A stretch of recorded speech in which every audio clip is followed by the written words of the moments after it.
कनिका भारद्वाज थोड़ी देर में हमारे साथ में जुड़ेंगी। शायना एनसी हमारे साथ में जुड़ी हुई है बीजेपी प्रवक्ता के तौर पर। आप सभी का बहुत स्वागत। शायना एनसी जी, 57 सीटों पर सुबह से मतदान की तस्वीरें सामने आ रही हैं। बड़े चेहरे घर से निकल रहे हैं, वोट डाल रहे हैं, और एक तरफ पीएम मोदी की योग साधना की तस्वीरें भी बड़ा प्रभावशाली हैं। वाराणसी के वोटर्स पर ये तस्वीरें कैसे असर डाल रही होंगी? और इन 57 सीटों में से 2019 में 25 थी बीजेपी के पास, अभी ये आंकड़ा बढ़ जाएगा?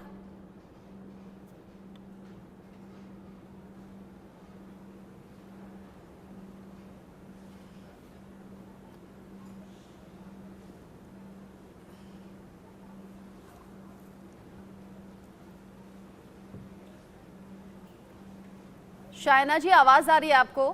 बिल्कुल आंकड़ा बढ़ जाएगा। और ना सिर्फ ये पहली बार भारत के इतिहास में है कि 10 साल बाद भी कोई एंटी इनकम्बेंसी नहीं, प्रो इनकम्बेंसी है। और ये प्रो इनकम्बेंसी क्यों है?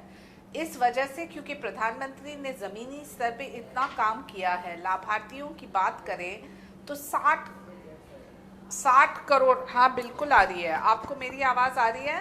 जी जी, अपनी बात कहिए। आपको मेरी आवाज़ आ रही है? ये शायद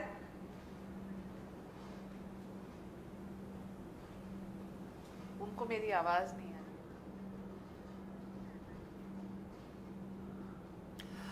चलिए शायना एनसी जी से संपर्क करेंगे, थोड़ा सा डिले है शायद उनकी आवाज में। परमवीर जी हमारे साथ इस वक्त जुड़े हुए हैं।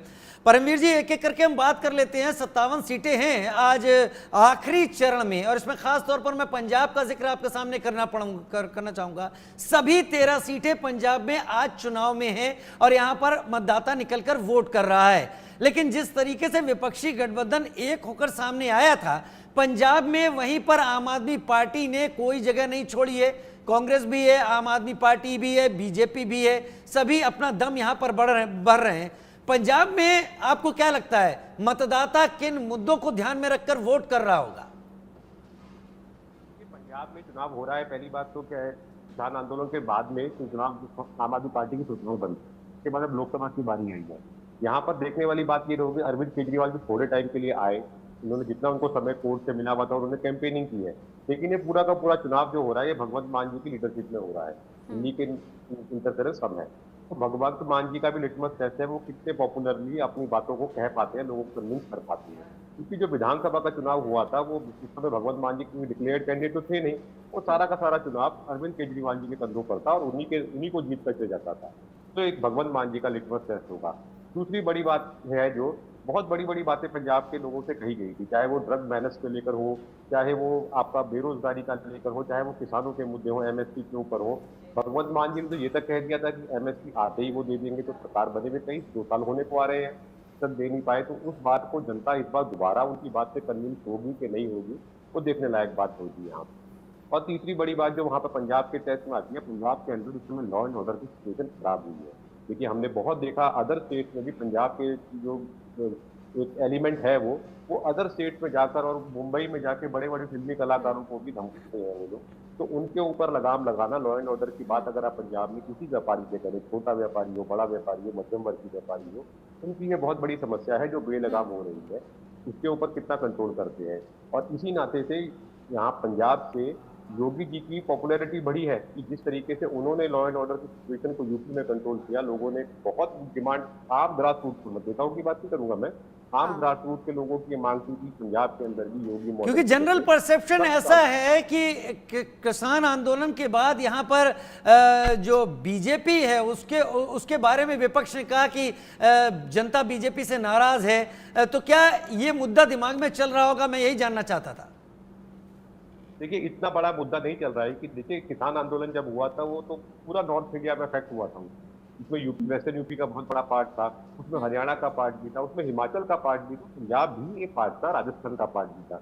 तो वहां पर बाद में चुनाव हुए हैं, तो ऐसी बात नहीं है। देखिए कानून के ऊपर, लेकिन जो मेजरली लोग पहुंचे थे किसान आंदोलन में वो हरियाणा और मेनली पंजाब से पहुंचे थे, और पंजाब में कई ऐसी तस्वीरें भी हमने देखी जहां पर बीजेपी के लीडर्स जब पहुंचे प्रचार करने के लिए तो लोगों ने बॉयकॉट किया, लोगों ने प्रदर्शन किया और खिलाफ में नारेबाजी भी की। खैर 4 जून को रिजल्ट हम सभी के सामने आ जाएगा। संजय राममूर्ति जी भी हमारे साथ में जुड़े हुए हैं वरिष्ठ पत्रकार के तौर पर।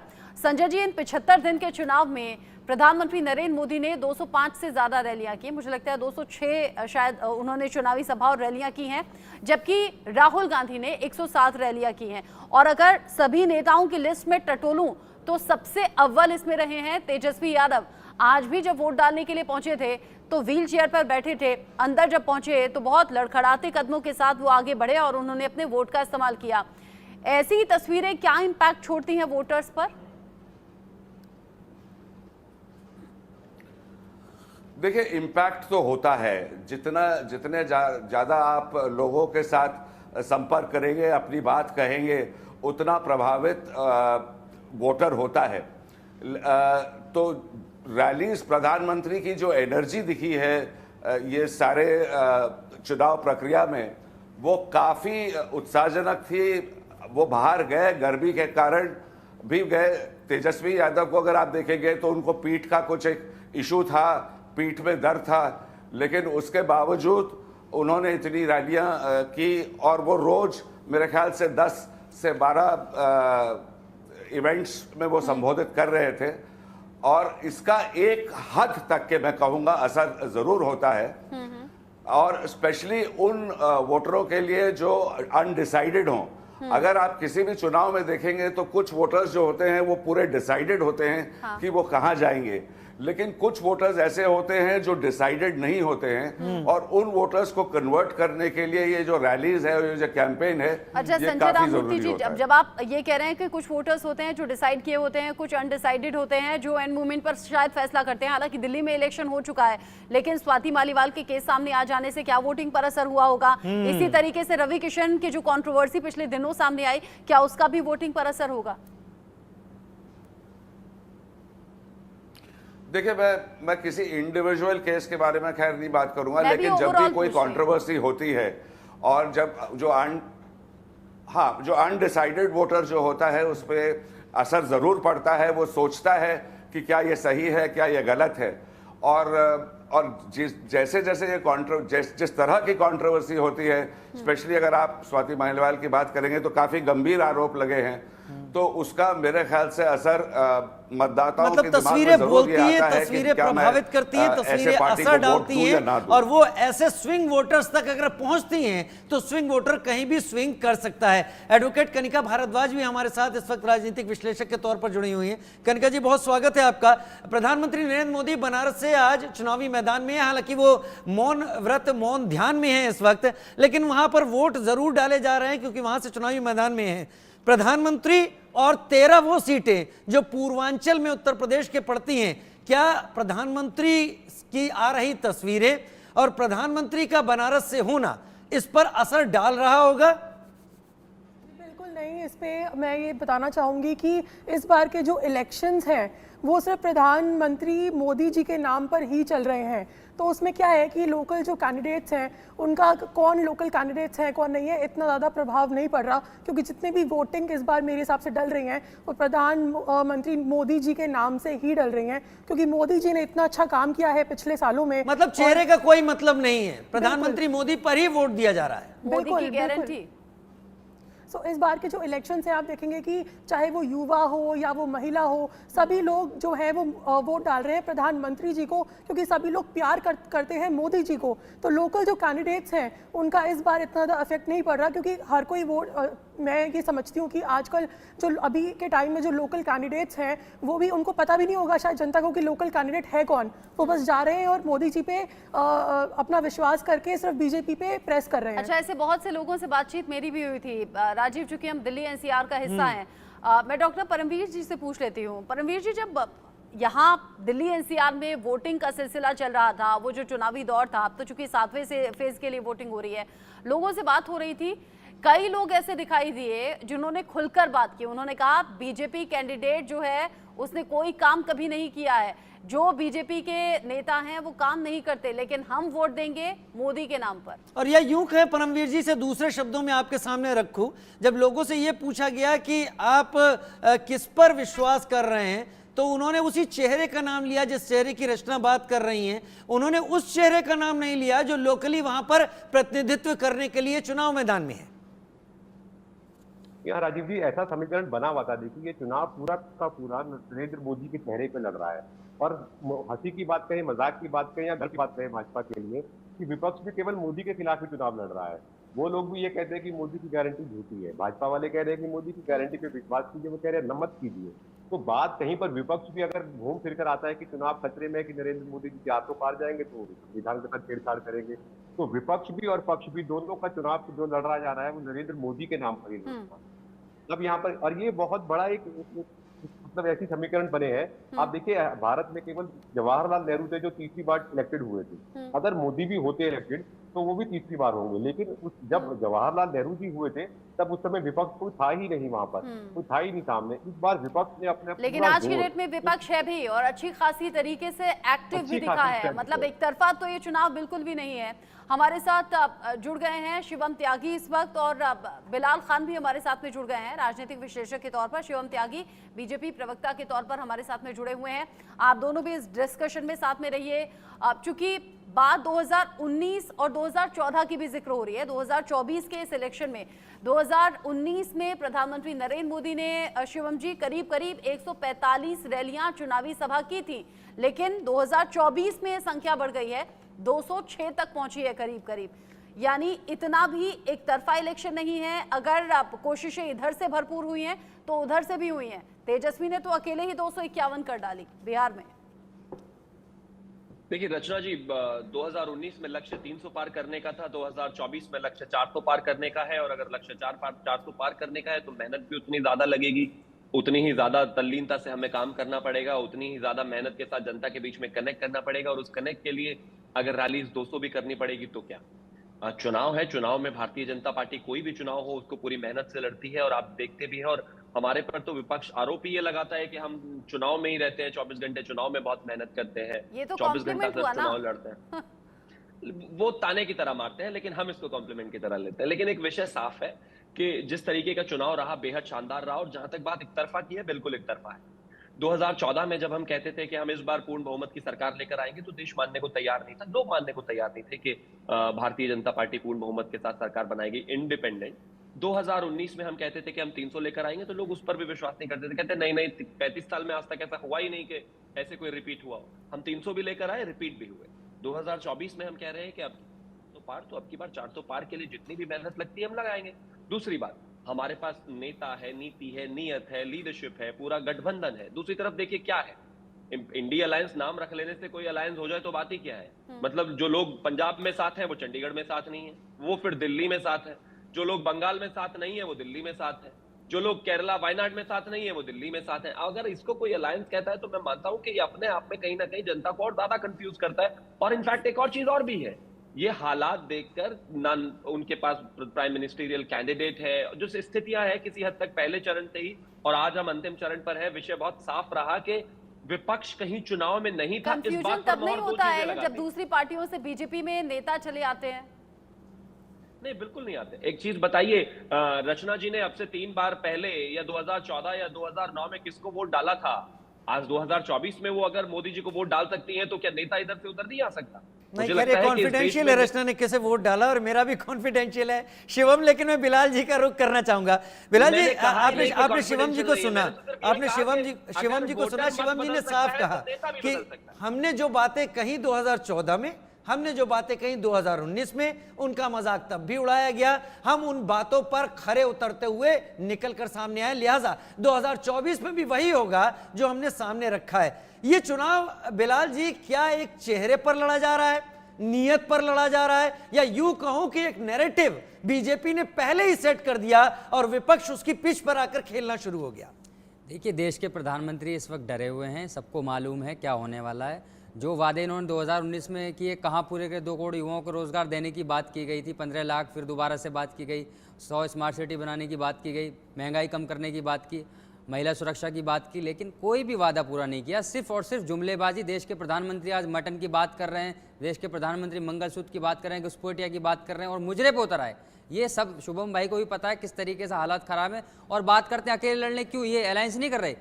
गृह मंत्री ने कहा चाहे कुछ भी हो जाए, दुनिया इधर से उधर, हम नीतीश कुमार को नहीं लेंगे, लेकिन बिहार में इनको जरूरत पड़ गई नीतीश कुमार जी की।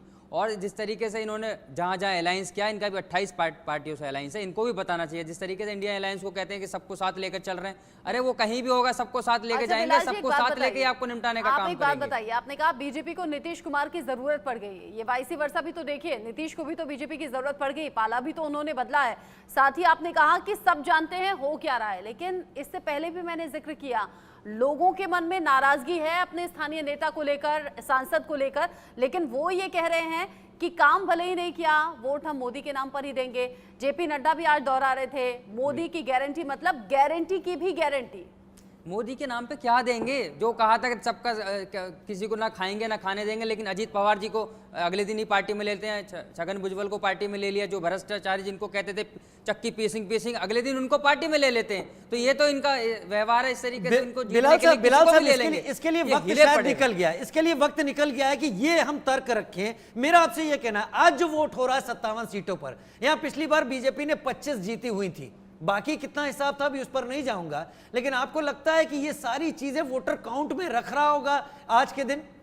देखिए मैं आपको बताऊं, बिहार में 40 में से 39 सीटें इस बार जीतने जा रहे हैं, और ये इनको खुद पता है। जिस तरीके से तेजस्वी यादव, राहुल गांधी मिलकर रैलियां कर रहे हैं, वहां के लोग समर्थन दे रहे हैं, कह रहे हैं बदलाव निश्चित है। तो इनको मालूम है, इस तरीके से जब देश के प्रधानमंत्री उल्टी हिंदू मुसलमान की बात कर रहे हैं, तुष्टीकरण की बात कर रहे हैं, लगातार सिंदूर रही है, वो इसीलिए कर रहे हैं, वो खाना पीने की बात आप राजनीतिक विश्लेषक के तौर पर हॉलीडे, फ्राइडे, संडे, मंडे, ये बात संडे मंडे पे उतर गए, छुट्टियों की बातें पे उतर गए। अरे मंडे में भी, ट्यूसडे में बेरोजगारी है, महंगाई है, इस बातों पर बात करनी चाहिए ना। जो आपने 2019 में वादे किए थे वो तो पूरे नहीं किए, लेकिन इधर उधर घुमाने का काम कर रहे हैं। आप कह रहे हैं वादे सिर्फ जुमले साबित हुए, आप कह रहे हैं कि विपक्ष के समर्थन में चीजें बनती हुई नजर आ रही हैं। शिवम जी, लेकिन जो बिलाल जी ने जिक्र किया, जो भ्रष्टाचारी छवि के नेता रहे, वो बीजेपी में आकर उन्हें क्लीन चिट मिल जाना या वॉशिंग मशीन में धुल जाना, ये चुनावी चर्चा में लगातार मुद्दे बने रहे हैं।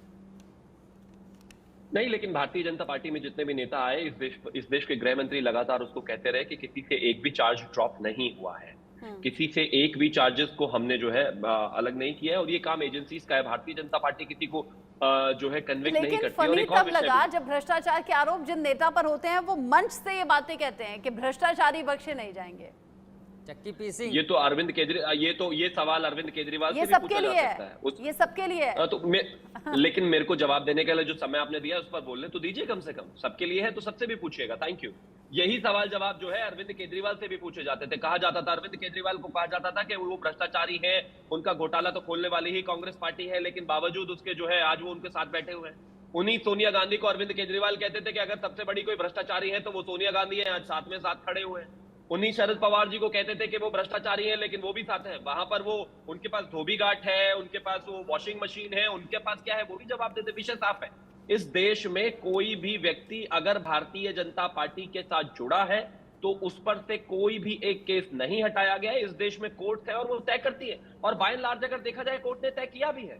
अरविंद केजरीवाल बेल नहीं मिली, सिर्फ चुनाव प्रचार के लिए मिली। और इसके अलावा मनीष सिसोदिया आज भी जेल में है। इसके अलावा अगर मैं बात करूं तो मुख्यमंत्री सोरेन, वो भी आज भी जेल में है। तो मैं मानता हूं कि भ्रष्टाचार पर जो काम करना था वो काम आज भी चल रहा है, सतत चलता रहेगा, और कोर्ट्स ने भी उसमें अच्छा काम किया है, कहीं कोई दो राय नहीं है। लेकिन विषय बहुत साफ है कि अगर कोई भ्रष्टाचारी सिर्फ ये सोचते हैं कि इकट्ठे होकर एक जगह खड़े होकर आदरणीय प्रधानमंत्री जी को हरा सकते हैं, तो मुझे लगता है वो असंभव ही है। और आज हम 7वें आखिरी चरण में है। 4 तारीख को उस बात का रिजल्ट भी दिख जाएगा कि कौन कितना क्रेडिबल था, किसकी बात जनता ने मानी, किसकी बात नहीं मानी। इसका एक छोटा सा नमूना यह भी है कि आज एग्जिट पोल में कांग्रेस वाले नहीं दिखाई देंगे, क्योंकि उनको लगता है कि वो ऑलरेडी एग्जिट कर चुके हैं। तो मेरी उनको शुभकामनाएं। 4 तारीख तक खुश होने के लिए उनके पास दिन है कि हम जीतेंगे, लेकिन उनको भी पता है वो हारना है। अच्छा, इस चुनावी माहौल में प्रधानमंत्री नरेंद्र मोदी की योग साधना का बड़ा जिक्र हो रहा है। शिवम जी, इस पर कुछ नहीं कहेंगे क्या? मैं तो यही कहता हूं कि हम बोले तो हंगामा, हम ना बोले तो हंगामा, हम रैलियां करें तो हंगामा, शांति से ध्यान करें तो हंगामा। भाई आप तय कर लीजिए क्या करना है। इस देश में ये अपने आप में दुर्भाग्यपूर्ण है कि अब योग, ध्यान, इन सब पर भी इतनी चर्चा होती। इतनी चर्चा होती क्या कि अगर दिन दूसरा होता, समय दूसरा होता और प्रधानमंत्री आवास में इफ्तारी का कार्यक्रम चल रहा होता, जैसे इस देश में हमेशा चलते थे। मैं किसी धर्म के खिलाफ नहीं हूं, मैं इफ्तारी के खिलाफ हूं। मुझे लगता है लेकिन शिवम, क्या इतना हंगामा चिल्ला चिल्ली होती? बिल्कुल नहीं होता। मुझे लगता है प्रधानमंत्री अंतर्राष्ट्रीय योग दिवस आने वाला है ना, उसके लिए देश को तैयार कर रहे हैं। खैर, युवराज भी मेरे साथ इस वक्त जुड़ गए हैं। ये भी बुरी बात नहीं है, ये भी अच्छी बात है। मैं कहता हूं युवराज मेरे साथ जुड़ गए, मैं युवराज का भी रुख कर लेता हूं। युवराज, आज 7वां चरण है, 13 सीटें हैं उत्तर प्रदेश में, कुल मिलाकर 57 सीटें हैं। मैं यहां पर बंगाल और पंजाब को लेकर आपकी राय जानना चाहूंगा। इन दोनों राज्यों में अगर एनडीए डेंट लगा पाता है तो एनडीए अपनी उस सोच और उस मार्कर के नजदीक पहुंचेगा जिसकी वो लगातार बात करता रहा है कि 30 सीटें हम पार करेंगे।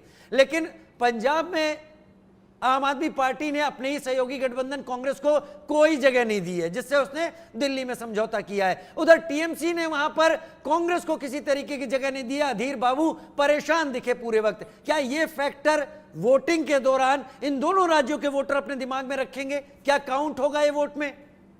देखिए, दिल्ली नहीं, बिलाल, युवराज से बात कर रहा हूं। देखिए, यदि हम बात करते हैं दिल्ली और पंजाब की, तो ये दो राज्यों में एक बड़ी हास्यास्पद परिस्थिति हुई। आम आदमी पार्टी पे कार्रवाई एजेंसी करती है तो कांग्रेस ने बल्ले बल्ले किया, ठीक है। उसी तरह कांग्रेस पे कार्रवाई होती है तो आम आदमी शावा शावा कर रही है। तो ये जो नेताओं ने गठबंधन किया है, ये एक लार्जर हिट के लिए, बड़े वो कहा जाता है ग्रेटर गुड के लिए किया है, नो डाउट। लेकिन उनका काडर सहमत नहीं है। उनका ये कहना है कि जिसको हम गरियाते गए, जिसको हम बदनाम करते गए, जिसके खिलाफ लड़ते गए, उसके साथ हम उसके लिए प्रचार हम करेंगे, ये कतई नहीं हो सकता भैया। तो ये बात का असर पंजाब में जब हम देखेंगे तो ये है कि जो काडर है वो लोगों को पोलिंग बूथ तक लेके आने में सफल नहीं होगा। लेकिन एक ये भी बात है कि पंजाब की 13 लोकसभा सीटों में से 8 कांग्रेस को मिली थी 2019 में से। लेकिन जो ट्रेंड अमूमन देखा जाता है कि आम आदमी पार्टी कांग्रेस का वोट शेयर खाती है, मुझे लगता है इस बार थोड़ा उसके विपरीत होगा। पंजाब की यदि बात करें तो कांग्रेस का वोट शेयर बीजेपी खाएगी, लेकिन भाजपा सीट ले पाती है या नहीं ले पाती है, इस पे एक सवालिया चिन्ह रहेगा। मैं ये नहीं कह सकता कि भाजपा इतनी सीट लेके आएगी, लेकिन हाँ, उसका वोट शेयर बढ़ेगा। और बंगाल की बात है तो बंगाल में सर, ये मेरा स्पष्ट आकलन है, सिल्वर लाइनिंग इस चुनाव की वो हाई कोर्ट ने ओबीसी रिजर्वेशन की बात हुई, मुस्लिम तुष्टीकरण की बात हुई, या संदेश खाली का इंसिडेंट जो हुआ, जिसको भाजपा ने काफी अच्छे से बुनाया राजनीतिक तौर पे और सामाजिक तौर पे महिला को टिकट देके एक संदेश दिया, भाजपा की सीटें बढ़ेगी। भाजपा बंगाल में 18 से उठ के 25 सीट लाने वाली है। लगातार ये दावा कर रही है कि 400 पार हमें पहुंचना है। एक बार फिर से शिवम का रुख कर लेते हैं। एक तरफ प्रधानमंत्री नरेंद्र मोदी कन्याकुमारी में है, योग साधना में है, 45 घंटे का ये तप होगा, करीब करीब 2 बजे का वक्त रहेगा जब मौन तोड़ेंगे। हो सकता है कोई बड़ी बातें भी बोले, उस पर हमारी नजर है। लेकिन बीजेपी या फिर मैं एनडीए की बात करूं, ये जो 400 पार का दावा किया है, कॉन्फिडेंस शुरू से लेकर अब तक बरकरार है। जबकि हम विपक्षी लीडर्स को देख रहे हैं तो उनके बोल, उनके सुर थोड़े से बदले हुए हैं। शायद आज तो वो ज्यादातर चुप रहने में उनका जो रवैया है वो नजर आया। शिवम, पहलवान रिंग में उतरने से पहले जो ताल ठोकता है, वो ताल तो नहीं ठोकी गई कि देखा जाएगा 400, सामने वाला तो डर गया।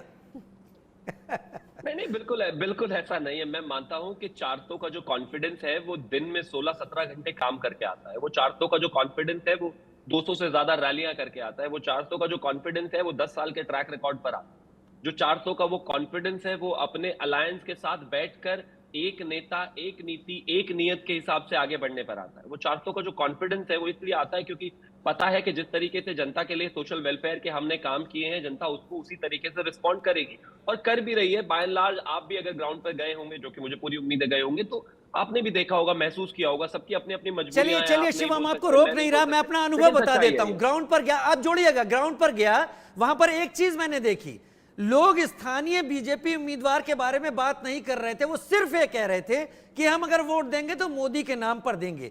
ये एक तरीके से आपको एंडोर्स भी करती है और सवाल भी उठाती है कि स्थानीय उम्मीदवारों पर यकीन कम है लेकिन शीर्ष नेतृत्व पर अकाट्य यकीन है। ऐसा क्यों? देखिए, जिस दिन सवाल उठने बंद हो जाएंगे उस दिन तो देश में मीडिया का काम ही नहीं रह जाएगा। सवाल उठने चाहिए हम पर।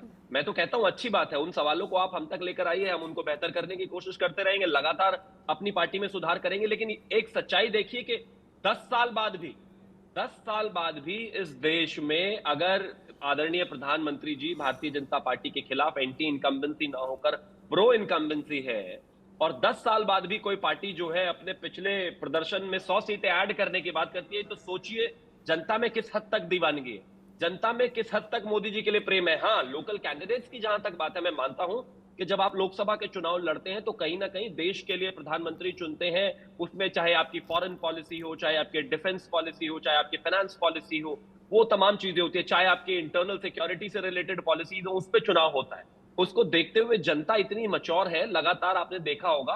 और उस मैच्योरिटी की एक बानगी ये भी है कि देखिए, जिस तरीके से दिल्ली में भारतीय जनता पार्टी लगातार असेंबली में उतना बेहतर प्रदर्शन नहीं कर पाती, लेकिन जैसे ही लोकसभा आता है तो जनता का माइंडसेट बिल्कुल क्लियर है कि मोदी जी को प्रधानमंत्री बनाना है। तो जब आप लोकतंत्र में लोकसभा का चुनाव लड़ते हैं तो वहां पर देश के लिए एक नेता चुनना होता है। हाँ। और अगर उस लिहाज से देखा जाए तो इस समय देश में आदरणीय प्रधानमंत्री जी के अलावा कोई नेता है ही नहीं। जनता के लिए चुनाव बहुत आसान है और जनता को आपने चुनने में शिवराज